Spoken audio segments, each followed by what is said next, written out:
Pandian store சீரியலில் today எபிசோடில் நம்ம அஞ்சலி இருந்துட்டு கோயிலுக்கு சாமி கும்பிட்றதுக்காக வராங்க. அதே கோயிலுக்கு நம்ம சரவணன் இருந்துட்டு கோயிலோட கேட்ட எல்லா பொருளையும் எடுத்துகிட்டு வந்துட்டுருக்காரு. அதுக்கடுத்து தான் அஞ்சலி சாமியை கும்பிட்டுட்டு உள்ளே போய் சுற்றிட்டு வந்துடலான்னு சொல்லிட்டு போயிடுறாங்க. பின்னாடியே நம்ம சரவணனும் வந்துடுறாங்க. சாமி, நீ கேட்ட எல்லா பொருளையும் நான் எடுத்துகிட்டு வந்துட்டேன் அப்படின்ற மாதிரி சொல்லிடுறாங்க. என்னப்பா இது, நேற்று கேட்டால் இன்றைக்கி கொண்டு வந்து கொடுக்குற, எல்லாமே சரியாக இருக்குல்ல. நேற்று நீங்கள் கடையை மூடுற போது கேட்டீங்க, அதனால தான் எடுத்துகிட்டு வர முடியல.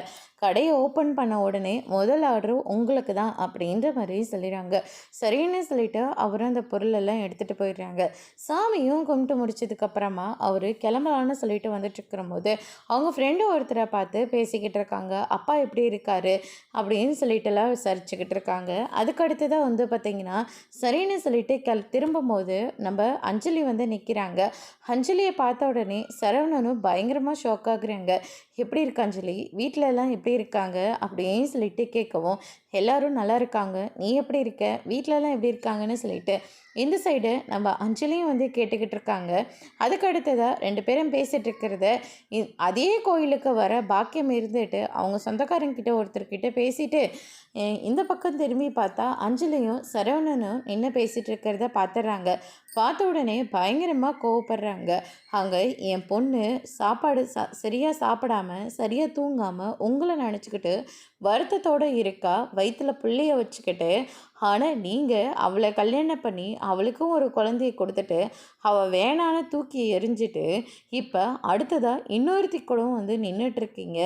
உங்களெல்லாம் நான் என்னமோ நினச்சேன்.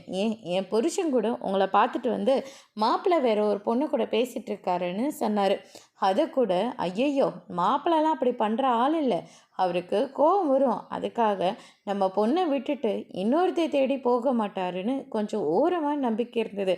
ஆனால் இங்கே பார்த்தா தானே தெரியுது அப்படியெல்லாம் ஒன்றும் கிடையாது, நம்ம தான் தப்பாக புரிஞ்சிட்ருக்குன்னு. நீ எல்லாம் என்னையா மனுஷன் நீனா அப்படின்னு சொல்லிட்டு பயங்கரமாக திட்டிகிட்டு இருக்காங்க. அஞ்சலியை பார்த்த உடனே நீ எல்லாம் ஒரு பொண்ணா, புருஷனும் பொண்டாட்டியும் சண்டை போட்டு பிரிஞ்சிருந்தா உடனே உள்ளே நின்றுடுவியா? உனக்கெல்லாம் ஊரில் வேற ஆளையே இல்லையா? எங்கள் வீட்டு பொண்ணு மாப்பிள்ளை தான் உனக்கு கிடைச்சாரா அப்படின்னு சொல்லிட்டு எல்லாரும் முன்னாடியும் ரொம்பவே அசிங்கமாக பேசி விட்டுறாங்க. அதுக்கடுத்து தான் நீ வா அஞ்சலி அப்படின்னு சொல்லிட்டு சரவணை அஞ்சலியை தனியாக கூட்டிகிட்டு போகிறாங்க. நீ எதுவும் தப்பாக எடுத்துக்காத, அது மயிலோட அம்மா, அவங்க எப்போவுமே இப்படி தான் பேசுவாங்க, இதை எதையும் நீ பெருசாக எடுத்துக்காத அப்படின்ற மாதிரி சொல்லிடுறாங்க. அஞ்சலி எதுவுமே சொல்லாமல் அங்கேருந்து ரொம்பவே அவமானப்பட்டு கிளம்பிடுறாங்க. சரவணனுக்கும் என்ன பண்ணுறதுனே தெரியல. அதுக்கடுத்து தான் இந்த சைடு பார்த்திங்கன்னா நம்ம பாண்டியன் இருந்துட்டு கடையில் இருக்கார். கடையில் வேலை பார்த்துட்ருக்கிற போது நம்ம அரசி வராங்க. அரசி இருந்துட்டு என்னப்பா நீ கடைக்கெல்லாம் வந்திருக்க அப்படின்னு சொல்லிட்டு கேட்கவும், அம்மா கிட்ட சாப்பாடு கொடுத்து விட சொன்னீங்கல்ல, அதனால தான் நான் எடுத்துகிட்டு வந்தேன் அப்படின்ற மாதிரியே சொல்லிடுறாங்க. சரிங்கப்பா, நீங்கள் போய் சாப்பிடுங்க. இருமா, டெலிவரிக்கு போனவன் இன்னுமே வரலை, போயே 1 மணி நேரத்துக்கு மேலே ஆகுது, இன்னும் சேரவே இல்லை, பக்கத்தில் இருக்கிற கோயிலுக்கு தான் போனான், வர்றதுக்கே உனக்கு இவ்வளோ நேரம் ஆகிட்டுருக்கு, அவன் வந்ததுக்கப்புறமா சாப்பிட்டுக்கிறேன் அப்படின்ற மாதிரி சொல்லிடுறாங்க. அதுக்கடுத்ததான் நான் யாராச்சும் வந்தால் பார்த்துக்கிறேன், நீங்கள் போய் சாப்பிடுங்கப்பா அப்படின்ற மாதிரி சொல்லிடுறாங்க. உனக்கு வியாபாரம்லாம் பார்க்க தெரியுமா? அவ்வளோ தெரியலனாலையும் கற்றுக்குறேனே அப்படின்ற மாதிரி சொல்லிடுறாங்க. வேண்டாம் விடுப்பா, அப்பா சாப்பிட்டுக்கிறேன், அவன் வந்ததுக்கப்புறமா அப்படின்ற மாதிரி சொல்லிடுறாங்க. அதுக்கடுத்து தான் பார்த்திங்கன்னா சரவணனும் வந்துடுறாரு. வந்ததுக்கப்புறமா கூடவே அந்த சிறுதானியங்கள்லாம் கொண்டுட்டு வராங்க.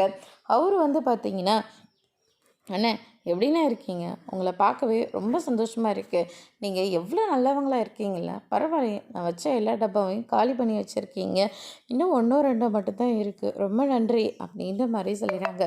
சிறுதானியெல்லாம் எடுத்துகிட்டு வந்திருக்கேன், இதையும் ஒரு ஓரமாக வச்சு விற்று கொடுத்தா ரொம்ப சந்தோஷப்படுவேன் அப்படின்ற மாதிரி சொல்லிடுறாங்க. நீ இவ்வளோ பொருள் வைக்கிறதா இருந்தால் நீயும் ஒரு தனியாக ஒரு கடை போட்டு வச்சுக்க வேண்டியது தானே, நான் என் கடை தான் உனக்கெல்லாம் கிடச்சிதா அப்படின்னு சொல்லிட்டு பயங்கரமாக திட்டி விட்டுறாரு. அவரும் வேறு வழி இல்லாமல் அங்கேருந்து கிளம்பி போயிடுறாங்க. அதுக்கடுத்ததாக சரவணன் வந்த உடனே கோயிலுக்கு போயிட்டு வர உனக்கு இவ்வளோ நேரம் ஆச்சாடா அப்படின்ற மாதிரி திட்டிகிட்டு இருக்காரு. அதுக்கு அடுத்தது இந்த சைடு மீனா இருந்துட்டு சமைச்சிட்ருக்காங்க. செந்தில் இருந்துட்டு லஞ்சு பிரேக்ஃபாஸ்ட்டு எல்லாத்தையும் நான் செஞ்சு கொடுக்குறதா சொல்லிட்டு மணி 9 மணிக்கு மேலே ஆகுது. எந்திரிக்காமல் அலாரையும் ஆஃப் பண்ணிவிட்டு தூங்கிட்டுருக்காரு. அதுக்கடுத்ததாக மீனாவும் ரெடி ஆகிட்டு வேலைக்கு கிளம்பிட்டுருக்காங்க. அப்போ வந்து பார்த்திங்கன்னா வேறு வழியே இல்லை, எழுப்பி தான் ஆகணும்னு சொல்லிட்டு எழுப்பி விட்டுறாங்க. ஐய்யய்யோ! மணி 9 மணி ஆச்சு. இதில் வேறு நீங்கள் பிரேக்ஃபாஸ்ட்டு, லஞ்சு, காஃபி இது எல்லாத்தையும் நீங்கள் போட்டு தரதா சொன்னீங்கல்ல, போய் எடுத்துகிட்டு வாங்க போங்க அப்படின்ற மாதிரியே சொல்லிடுறாங்க. மீனா நாளைக்கு நான் கண்டிப்பாக உனக்கு செஞ்சு கொடுத்துட்றேன். உங்களை நம்பி நான் சமைக்காமல் இருந்ததுன்னா பட்னியை தான் போயிருக்கணும். நல்ல வேலை உங்களை நம்பாமல் நானே எழுந்து அந்த மீந்து போன இட்லியை வச்சு உப்புமாவும் மதியத்துக்கு லஞ்சையும் செஞ்சு வச்சுருக்கேன். நீங்களும் சாப்பிட்டுட்டு சாப்பாடும் எடுத்துகிட்டு போங்க அப்படின்ற மாதிரி சொல்லிட்டு மீனா அங்கேருந்து கிளம்பிடுறாங்க. என்னடா இது, நம்ம எவ்வளோ சொன்னியும் இவன் கேட்காமலே இருக்கா அப்படின்னு சொல்லிட்டு செந்தில் ஒரு பக்கம் புலம்பிகிட்ருக்காரு. அதுக்கு அடுத்ததாக நம்ம அரசி நடந்து வந்துட்டுருக்காங்க. அப்போ அந்த சிறுதானியம் கொடுக்குற கார்த்திகேயன் இருந்துட்டு வழி மறித்து நின்றுட்டுருக்காரு. எங்கள் பக்கத்தில் ஒரு அக்கா ரெகுலராக ஆர்டர் கொடுப்பாங்க. அவங்கள பார்க்குறதுக்காக தான் வந்தேன். நீங்களும் நல்ல வேலை நடந்து வந்துட்டுருக்கீங்க. இதெல்லாம் ஏன் என்கிட்ட சொல்கிறீங்க? இல்லை, உங்களை பார்க்குறதுக்காக தான் நான் ஓரமாக நின்றுட்டுருக்கேன்னு நீங்கள் தப்பாக நினைக்கக்கூடாதுல்ல, அதனால தான் அப்படின்ற மாதிரி சொல்லிடுறாங்க. அப்படியெல்லாம் நான் ஒன்றும் நினைக்கல அப்படின்னு சொல்லிட்டு அரசி ஒரு பக்கம் சொல்லிகிட்ருக்காரு. அதுக்கு அடுத்ததாக வந்து பார்த்திங்கன்னா என் ஃபோனை காணோம், நான் தயவு செஞ்சு ஒரு மிஸ்டு கால் மட்டும் கொடுத்துக்கிறேனே, ஃபோன் தரீங்களா அப்படின்னு சொல்லிடுறாங்க. ஃபோன் கடைசியில் அவரோட பேக்கில் தான் இருக்குது. ஃபோன் நம்பர் கேட்டேன், தரல. அதனால தான் நான் இப்படி எடுத்துக்கிட்டேன்.